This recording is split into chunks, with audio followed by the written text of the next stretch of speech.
je sors d'un... En fait, ce matin, je sors d'un campus où c'est pas possible, quoi. J'étais un instant avec un comité de communes pour d'autres points. Puis là, je vous retrouve très studieux. Vraiment, je vous admire, je vous félicite dans ces situations de crise. Je vous félicite de votre maturité politique. Voilà. Après, je voudrais juste rebondir sur ce que vous venez de dire. Je n'ai pas retenu votre nom, monsieur, mes chers collègues. Ce que vous venez de dire. Comment est-ce qu'on va sortir de cette affaire? C'est bien la question. Alors peut-être, quand je suis venu au mois de juillet, je venais voir une des composantes de l'université. Quand je suis revenu vous voir à d'autres moments, juste avant Noël ou après, je continuais de venir voir une autre composante de l'université, en vous exprimant à chaque fois une solidarité que je donne aussi aux UFR, parce que j'ai mesuré combien la question du master a ouvert une boîte de Pandore, vraiment quelque chose de dur, dans les positions des uns et des autres. Et ce que vous avez dit est juste, c'est-à-dire qu'il va bien falloir qu'on compare les positions. Et concernant les deux composantes de l'université, UFR et UFM, c'est évidemment la logique formative qui est la seule qui permet de confronter. Alors on a pu l'aborder dans les groupes sur certaines disciplines au sein de l'université Toulouse 2, et on a commencé à l'aborder un peu entre Toulouse 3 et Toulouse 2, plus difficilement, je dirais en fin de parcours. On avait une réunion ce soir qui a été déplacée pour essayer de faire le bilan.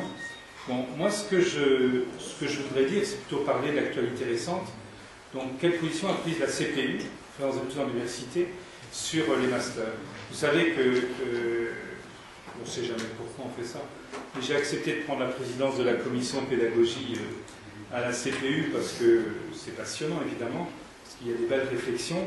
Et puis, je me suis trouvé dès lors tout de suite dans les discussions dès le mois de janvier, au plus haut niveau, pour essayer de voir comment on se sortait d'une réforme mal préparée, mal négociée et mal ficelée, quoi, et impossible. Donc pourquoi la CPU fait cela? Parce que tous ceux qui s'engagent dans une responsabilité de présidence d'université, et vous aussi tous, il faut bien qu'on défende l'institution universitaire publique sur laquelle on croit, et de voir si c'est possible. Alors il y a une des solutions, c'est le statu quo complet ou le chaos, quoi. C'est les deux positions, évidemment, en tant que président d'université. Avec mes collègues, on cherche à trouver une réponse. C'est pour ça qu'on a proposé il y a un mois et demi que le recruteur et le formateur puissent s'associer pour réfléchir et engager cette réflexion dont vous parlez.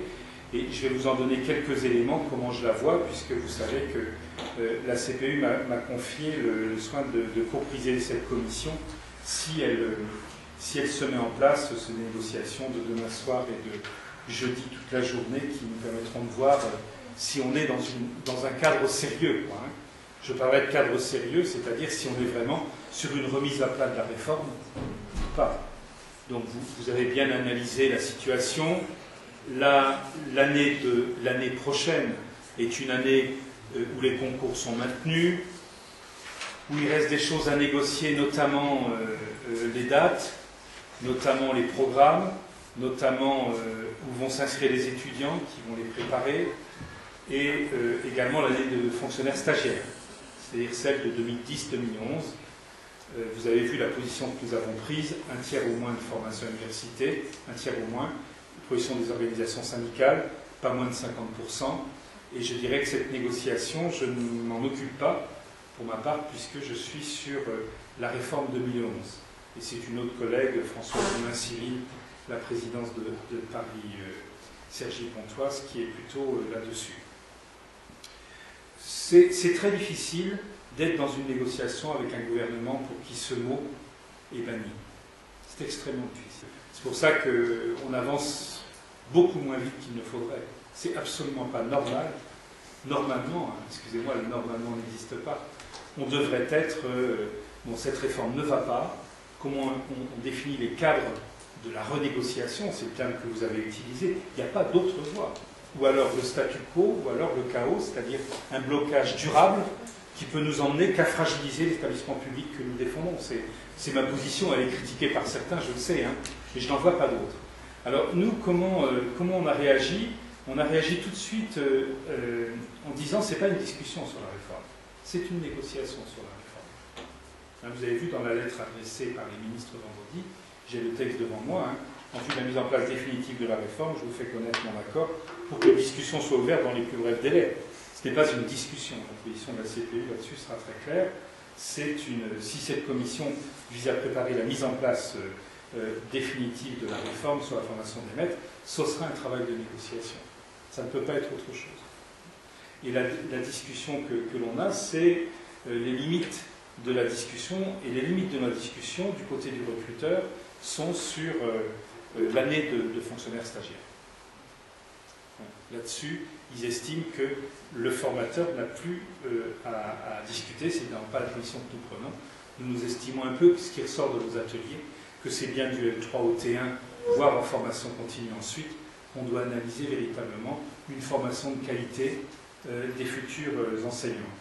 Après, si on installe cette commission, il y aura un temps de discussion et de confrontation sur ses méthodes de travail, sa composition, son calendrier.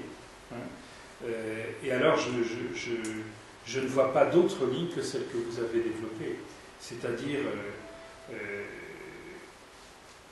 soit on accouche de rien, les confrontations disent que c'est impossible, soit on est vraiment sur un travail de négociation. J'utilise le mot travail, c'est-à-dire comme un processus organisé.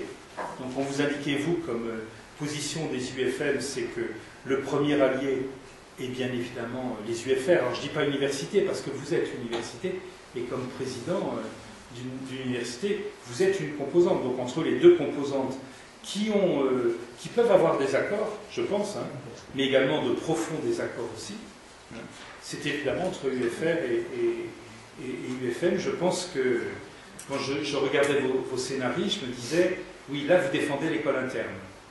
Par exemple, là, aborder la notion d'école interne n'est pas la bonne chose, c'est d'aborder la notion de logique formative, bien évidemment, ou de forme de logique sociale. Donc, évidemment, moi, je peux répondre à des questions, mais je ne peux pas en dire trop sur... parce que ce n'est pas cadré, et je me trouve propulsé sur une position, comment dire, difficile, et en même temps, par responsabilité, parce que je crois à la formation. Nous sommes nombreux, très majoritaires, dans la CPU, de dire qu'il faut qu'on sorte par le haut de cette affaire. Il faut qu'on sorte par le haut. Et pour terminer, je trouve que le travail que vous menez ne se fait pas dans les UFR. Évidemment qu'on a un travail de réflexion préalable, donc je vous pommade pas, je trouve que c'est ça qui compte. Et quand je regardais les derniers scénarios que j'ai vus, c'est un travail réflexif qui permet d'être fort dans une négociation. Moi, il ne s'agit pas d'opposer l'UFR et l'UFM, il s'agit de voir comment on va s'en sortir. Nous, on pense, quelques-uns à la CPU, là, qui réfléchissons là-dessus, on pense qu'il faudra qu'en parallèle, les universités fassent remonter les choses. Parce qu'en fait, qui sont concernés au niveau national? Je crois que je l'ai noté ici, j'ai noté tous les acteurs possibles de cette négociation, avec certains qui vont refuser d'être en direct et plutôt en groupe de travail. On a tout ce qui va relever du recruteur, donc le ministère, rectorat, inspection académique, proviseurs principaux, inspection générale, là on a tous les recruteurs. On a tous les formateurs, le ministère de l'enseignement supérieur, CPU, CDUFM, les conférences du FR, les sociétés disciplinaires, et puis on a toutes les organisations syndicales, professionnels du secondaire, professionnels du supérieur, les usagers, les syndicats d'étudiants. Il va en manquer là-dedans, mais il y a quasiment tout le monde là. Et on voit bien que, pour le moment, en tout cas, nous on a déjà reçu, depuis l'annonce de la commission, plein de contributions. Y compris l'association didactique, y compris l'association des italianistes, y compris... Voilà, toutes les contributions arrivent. Et c'est ce que vous disiez, ça ne va pas être de regarder toutes les contributions, qu'est-ce que pensent les uns les autres. Ça peut être que dans un travail de confrontation. Quel est le plus large dénominateur commun dans l'intérêt d'une formation des enseignants? Après, est-ce que c'est l'école professionnelle qui passe la première? Je ne sais pas. Et ensuite, pour moi, la position, c'est que la commission n'a pas à faire la réforme. Elle n'a qu'à faire des propositions pour montrer tous les points de convergence et présenter les points de divergence et les solutions possibles pour les résoudre. Après, il relèvera toujours aux deux ministères de faire leur choix et d'entrer dans des négociations bilatérales. Je vois ainsi, Voilà, je vous livre un peu l'état de réflexion, comment nous, CPU, dans les jours qui viennent, on va tenter de faire évoluer la position de blocage.